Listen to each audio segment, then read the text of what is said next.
अच्छा तुम क्या करोगे? ए भाई ए भैया, आप जैसे पत्रकार घाघरा चोली पहन के ठुमका लगाओगे? अभी कैंडल मार्च का इन लोगों ने आयोजन किया है 25 तारीख से। पर्सनली मैं अपनी पूरी टीम के साथियों के साथ पूरे देश के जिला मुख्यालयों पर जाऊंगा अपने समर्थकों के साथ, और लोगों से यह अपील करूंगा, निकलिए अपने घर और मकानों से, जंग लड़िए भाजपा के इन बलात्कारी नेताओं से। बताना होगा, भाजपा भगाना होगा। बलात्कार की बात तो दिखाई नहीं पड़े।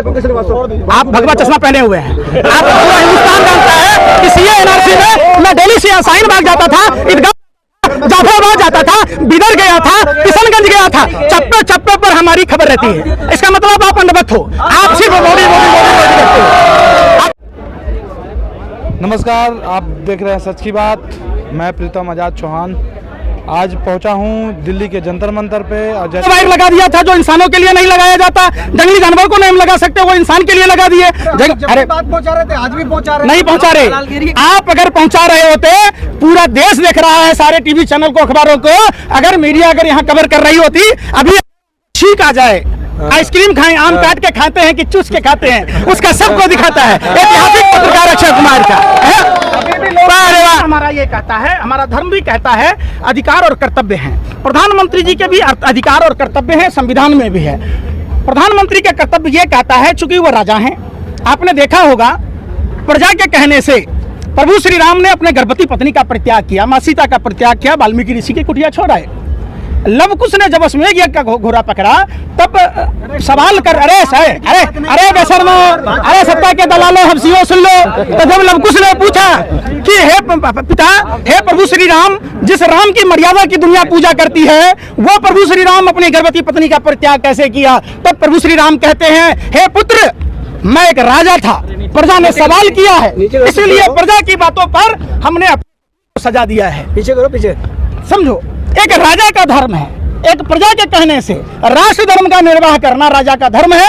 और उस हिसाब से मोदी जी को, प्रधानमंत्री जी को, अरे मोदी जी ने क्या, कांग्रेस ने कुछ करा ही नहीं अभी तक। अभी कांग्रेस के आपके घर में चली गई है, आपको एक छांटा आके मार के गई। सरकार किसकी है? आप लोग गोबर को च्यवनप्राश समझ के चाटते हो। अरे बेशर्मो, हमने देखा है, हमने दांत में पालक फंस गई, हरे रंग की पोटी की, वो आपको दिख जाता है। आपको देश की बेटियां नहीं दिख रही है। कितने आदमी कवर करते हो भाई? आपको पाकिस्तान की दिख जाती है हिंदुओं पर अत्याचार। देश की राजधानी में है, दिल्ली में हिंदू बेटियां हैं जंतर मंतर पर, जो लोकतंत्र के मंदिर से चंद कदमों की दूरी पर है, प्रधानमंत्री के आवास से चंद कदमों की दूरी पर है, गृह मंत्री के आवास से चंद कदमों की दूरी पर है। अच्छा तुम क्या करोगे? ए भाई ए भैया, आप जैसे पत्रकार घाघरा चोली पहन के ठुमका लगाओगे? अरे भाई सुन तो लो, पत्रकार ठुमका लगाने वाले को लगाइए हो ना, लगाइए।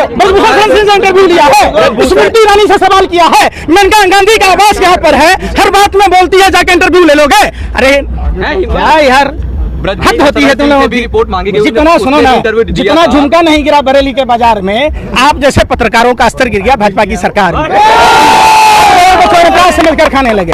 बगल में मेनका गांधी का, सुनो, यहाँ से 50 कदम भी नहीं होगा, 100 मीटर की दूरी पर है, 200 मीटर की दूरी। अरे तो जाने नहीं निकालो बैरिकेड। अरे भैया, आपके आका जो है बैरिकेड लगा दिए, चारों साइड सील कर दिए, जाने दो ना। चलो सुनो, हम लोग राष्ट्रपिता महात्मा गांधी और अंबेडकर जी को मानने वाले लोग हैं। सत्य और अहिंसा के रास्ते पर चल के ये आंदोलन कर, बोलने दो।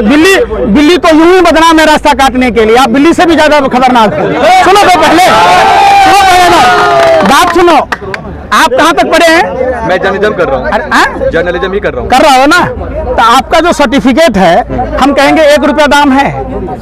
आपने मेहनत करी है ना, आपके माँ बाप ने अपना पेट काट के पढ़ाया है ना। तो ये जो हमारे खिलाड़ी बहने हैं, उनके माँ बाप ने भी अपना खून पसीना बहाया है, खेती बाड़ी करके इनको पलमानी सिखाया है, पढ़ाई लिखाई कराई है। अगर आप तिरंगे के सम्मान में जो मेडल मिले हैं, जो भारत के सम्मान में मिले हैं, जिसमें प्रधानमंत्री सेल्फी ले रहे थे, तो आज वो सेल्फी कहाँ है? आज उस सेल्फी का सम्मान नहीं करे। प्रधानमंत्री गूंगे हो गए हैं, प्रधानमंत्री के मुंह में अग्नि मंत्री, महिला विकास मंत्री, तमाम जो लोग हैं गूंगे और बहरे हो गए हैं। क्या उस मेडल का अपमान देश का अपमान नहीं है? क्या देश के अपमान करने वाले देशद्रोहियों पर कार्रवाई नहीं होनी चाहिए? कोई अपने बच्चों को कैसे खिलाड़ी बनाएगा? कोई अपने बच्चों को देश के लिए मेडल लाने के लिए कैसे कहेगा? ये पूरे 143 करोड़ देशवासियों का अपमान है। अब ब्रजभूषण शरण सिंह पर सिर्फ बलात्कार का नहीं, पास्को में ही नहीं, देशद्रोह का भी मुकदमा दर्ज होना चाहिए। वो जैसे जैसे मोटी होती जा रही हैं, उनका दिमाग भी मोटा हो जाता जा रहा है। उनको 400 का सिलेंडर न दिख रहा है। रेप के चार्जेस नहीं है ब्रजभूषण सिंह के ऊपर, मोलेस्टेशन के चार्जेस आप गलत कह रहे हैं। आप फिर वही बात मैंने क्या कहा, तिहाड़ जेल में बंद थे। अरे तिहाड़ जेल में बंद थे? अरे मैं पूछा तिहाड़ी है? अरे भाई तिहाड़ में थे। दाऊद के साथ में संबंध था कि नहीं था? तो आप क्या कहोगे? मान लो आपके हाथ में कानून है, आप अगर अभी उसकी जांच होगी तब यौन शोषण क्या होता है आप बताओ। आप अगर अब भी चुप है तो निश्चित रूप में आपके शरीर में खून नहीं पानी है। पंकज श्रीवास्तव जब बिल्किस बानो का रेप हुआ था, उनके रेपिस्ट को छोड़ दिया गया, उन्हें स्टेज पे बुला के फूल माला पहनाई गई, तब पंकज श्रीवास्तव कहाँ थे? आपका नाम क्या है भैया? मेरा नाम छोड़ी सर, आप बताइए। नहीं बताना पड़ेगा ना भैया, आप संकीर्ण मानसिकता से ग्रसित है ना। आप हर एंगल में हिंदू मुसलमान कर रहे हैं, इसका मतलब नहीं बिल्कुल कर रहे हैं। सुन लो, अरे भाई सुन तो लो, अरे बेशर्मो सुन लो। मैंने बिल्किस बानो में भी इतना ही निंदा किया था जितना आज कर रहा हूं। मेरे लिए चाहे बेटी पंडित की हो चाहे बेटियां तो बेटियां होती है।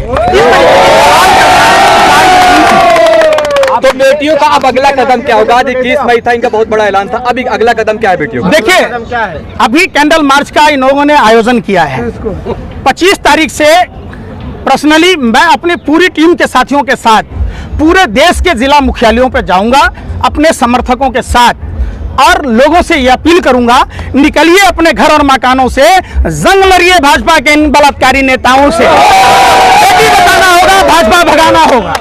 बलात्कार की घटनाओं पर कानून बनना चाहिए और ठोस कदम बनना चाहिए। इसके लिए मैं पूरे हिंदुस्तान में लोगों से अपील करूंगा। पूरी भाजपा के क्या बलात्कारी हैं? कोई तो सही हो। एनसीआरबी का डाटा बता दीजिए, सबसे ज्यादा किसका है? अरे बता दो यार, आरएसएस से आए हो? अरे आरएसएस से आए हो? अब बताओ ना। प्रदीप करूलकर के बारे में सवाल नहीं पूछते, प्रदीप करूलकर से सवाल नहीं पूछते। जो प्रदीप करूलकर 4 पीढ़ियों से आरएसएस में था, जो डीआरडीओ का वैज्ञानिक है, जो भारत की खुफिया जानकारी पाकिस्तान को दे रहा था। अभी रघुवंशी पत्रकार, फ्रीलांस जो पत्रकार है, जो अभी खुफिया जानकारी दे रहा था, उस पर बात नहीं कर रहे। आरडीएक्स 300 किलो आरडीएक्स जेलेटिन आया, जो पुलवामा की घटना हुई, उस पर आप सवाल नहीं पूछ रहे। सवाल आप महंगाई पर नहीं पूछ रहे, सवाल आप बेरोजगारी पर नहीं पूछ रहे, सवाल आप नहीं पूछते कि अभी बरेली में दलित परिवार के साथ क्या हुआ है। आप कानपुर में नहीं पूछे कि हिंदू माँ और बेटी के साथ बुलडोजर चलाकर जिंदा जला दिया गया। आप सवाल नहीं पूछते कश्मीरी पंडितों के 12 महीने से वेतन नहीं मिल रहे। आप सवाल नहीं पूछते जोशीमठ पर। आप बेतुका सवाल हिंदू मुसलमान का एंगल ढूंढते हैं। देखिए देश सबका है। विपक्ष क्या कर रहा है इस समय? अरे विपक्ष क्या कर रहा है इस समय, ये तो बताइए, उसका क्या रोल है? उसमें पंकज श्रीवास्तव कहाँ थे? वहाँ तो दिखाई नहीं पड़े पंकज श्रीवास्तव। आप भगवा चश्मा पहने हुए हैं। आप पूरा हिंदुस्तान जानता है कि सीए एनआरसी में मैं दिल्ली से शाहीन बाग जाता था, ईदगाह जाफराबाद जाता था, बिदर गया था, किशनगंज गया था, चप्पे चप्पे पर हमारी खबर रहती है। इसका मतलब आप अंधभक्त हो। आप सिर्फ मोदी मोदी मोदी करते हो। आपको नहीं पता, आप पूरा हिंदुस्तान के लोगों से पूछो। अरे भाई फिर वो बात, सवाल आपसे सरकार से पूछना चाहिए, सत्ता पक्ष के लोगों से पूछना चाहिए जो सवाल हमसे पूछ रहे हो। अगर हम सत्ता में होते तो हम ठोस कानून बनाते और उनको जेल में डाल दिया होता। किसकी गवर्नमेंट चाहिए आपको 24 में? आप बताओ ना, किसकी गवर्नमेंट चाहिए आपको? गवर्नमेंट का वोट देना, ये वोट का समय नहीं है, राजनीति का समय नहीं है, जनता खुद तय कर लेगी। लोकतंत्र में एक अधिकार है। नहीं, वोट पर कोई राजनीति नहीं। सभी दलगत, सुनो, दलगत भावनाओं से ऊपर उठकर, जाति धर्म भाषा प्रांत से ऊपर उठकर देश के बेटियों के हक में सभी को मैदान में उतरना चाहिए। वोट देना आपका काम है, मतदान आपका अपना अधिकार है। इसके लिए हम अपील नहीं करेंगे, अभी बेटियों के इंसाफ की अपील करेंगे। हाथ जोड़कर आपसे भी विनती है कि आप देश की बेटियों के इंसाफ के लिए लड़ाई लड़ें। जय हिंद, जय भारत, जैसा कि आप लोगों ने देखा पंकज श्रीवास्तव को, जिस तरह से उन्होंने बेबाकी से सरकार के खिलाफ बोलते हैं, वो काफ़ी ज़्यादा सुर्खियों में रहते हैं। हालांकि इन तमाम उनके विषयों पे क्या आपका राय है, कमेंट करके जरूर बताएं। जय हिंद।